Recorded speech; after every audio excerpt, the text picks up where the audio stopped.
G'day guys, ZiggyD here, back with some more Devilian action today. I have a guide for you guys to the Cannoneer class. I'm going to be sharing what I believe to be the strongest leveling setup and giving you guys some tips on playing this class to level efficiently. Cannoneer, when spec'd into the Gunslinger class, can level extremely efficiently, has very high mobility and very high damage potential, thanks to some very nice mechanics behind some of the skills. The ability to run while shooting skills that can not only hit multiple targets and stack many different forms of damage at the same time, but can also hit single targets multiple times with the same skill as well, in effect that's often referred to as shotgunning in action RPGs. So I'll take you guys through the skill tree, show you where we put our points and why, and then I'll run you guys through how to use the skills together to make this build play efficiently. So all three of Cannoneer's skill trees are pretty nice, but for leveling, Gunslinger just stands leagues ahead of the other two, just thanks to its very high mobility, good crowd control and grouping potential, and also just the ability to put out huge amounts of damage for both single target and AoE. It does all, of course, start with Salamander March, which is an excellent skill, not as fun to use as some of the other primary Vigor Dump skills, but it is very effective. So we do max out this skill, we do master it. Mastering it only gives 2% more damage, which doesn't sound like a lot, but Salamander March hits a ton of times on each enemy, and there's a lot of stacking explosions and things like that as well. So that 2% increase in damage does make a fair difference, but most importantly, these things that we're going to be spending these points in are both very effective as well. So the reduced projectile speed is pretty important, because what happens with Salamander March when you fire it is that it sends a moving projectile that can tick and hit enemies multiple times as it passes through them. The slower this projectile moves, the more times it's going to hit those enemies, which means once you spec into the explosions here, the more chances for explosions as well. So this 20% chance to create an explosion deals 50% of the skill's total damage, so that's of that 42%, and that it deals it to all enemies within 2 meters. So once you've grouped up enemies with your slows and things like that, then you're unloading this into as many people as possible. It's also just a great skill for grouping up enemies. Essentially what you're going to be doing is just running around like this, grouping them up, and then once they're all stacked up on top of each other, these projectiles will travel very slowly, creating a series of explosions, dealing a ton of damage. Works very well for single target too, because you'll notice it fires 3 projectiles out in a V shape like that. If you're standing right next to the target, then all 3 of those projectiles will actually hit the target if the target is large enough. So this works especially well on bosses and larger, tougher enemies, so you can deal excellent damage as all 3 of those travel through the target, create extra explosions, and so on.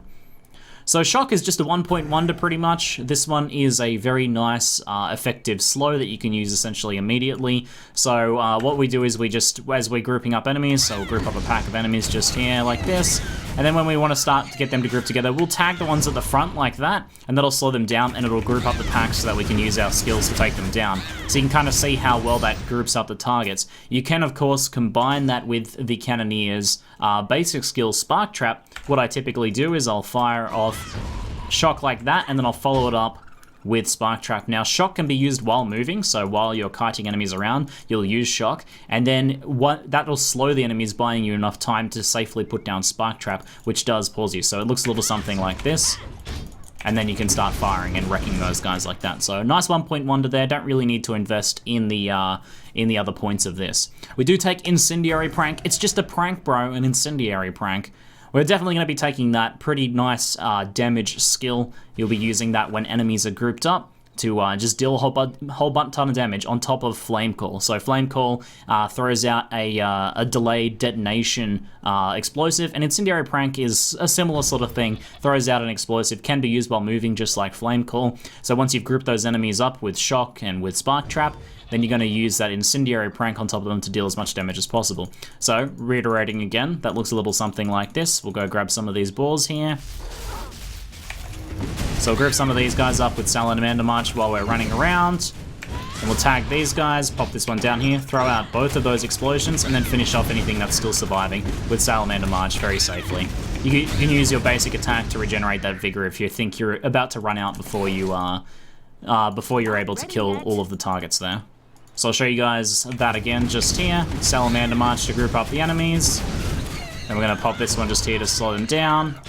Both of our explosives, and then Salamander March to finish off anything that's surviving. The larger the group of enemies that you can get together, typically the better, because Salamander March, most importantly, doesn't have any target limit on it. It can hit an infinite number of targets, so the more enemies that are stacked on top of each other, the more damage that will deal. So we need to get to Quick Step, and we don't really want to invest in Shock's modifiers here. Vigor and critical hits could be good, but unless you have very high crit chance, it's not going to be proccing enough or giving enough vigor back. So what we're just simply going to do is take this critical damage here. So we can just take the 1 point in critical damage there for now, and that will give us, you know, when we do crit with that, which only happens occasionally, it does a chunk of extra damage, so that's pretty nice. Quick Step is a very nice utility skill. What it does is it gives you a move speed increase and makes you immune to debuffs, so you can use it in emergency if enemies are stunning you, or you can just use it to better kite and group up those enemies, so you'll typically be using your Salamander Marches and things like that, and once you kind of have them grouped up, you can use that move speed, chuck down some of those guys, or if you're in danger, you can always use it to get away, right? So we now need to get up to Salamander Roar. The best way to do that is going to put another point into playing with fire here. And then what I'm going to do is take the move speed on Quick Step. These 2 move speed points here will give us a good boost to our general clear speed as you're farming around. A lot of quests are all kind of pretty densely packed in the one area. You're going to be running between packs of enemies as you're killing them, and having that extra move speed on Quick Step as you go is just going to speed that up a great deal. 15% extra move speed is nothing to sneeze at. You'll move around a lot faster, be able to group up packs a lot more, and get out of danger if you need to. So now we're going to take Salamander's Roar, of course. This is your ultimate finisher move for this. Basically, once you've grouped up all of the enemies, slowed them, thrown out your explosives, then you're going to use Salamander's Roar. Hopefully when your vigor is fairly low, this channels like this, and that gives you enough time to restore some of your vigor to be able to finish them off with Salamander Roar. I'll show you guys how it all comes together in a little bit. We'll finish off spending the rest of our points here. I recommend taking Critical Chance from Quick Step whenever you have this up, which is for 5 seconds by default. This 2% and then 4% boost to critical chance is pretty nice stuff. Now, at that point, I recommend taking Vigor on kills for Salamander's Roar. You're typically going to have very weakened enemies by the time you go to use Salamander Roar, so any Vigor regain on that against a very large pack of enemies is going to give you a lot of Vigor back, and it's going to allow you to just spam that Salamander's March to finish off anything. So I'm out of points where I am on my character, but this is how you would spend things from here. You would max out Vigor on kills. You would max out the crit chance just here. You would obviously get the Gunslinger damage and definitely get the Vigor on Gunslinger skill hits. This is absolutely amazing. 3 Vigor on a 30% chance to proc. With things like Salamander's March, you see how many times that can hit against a densely packed pack of enemies.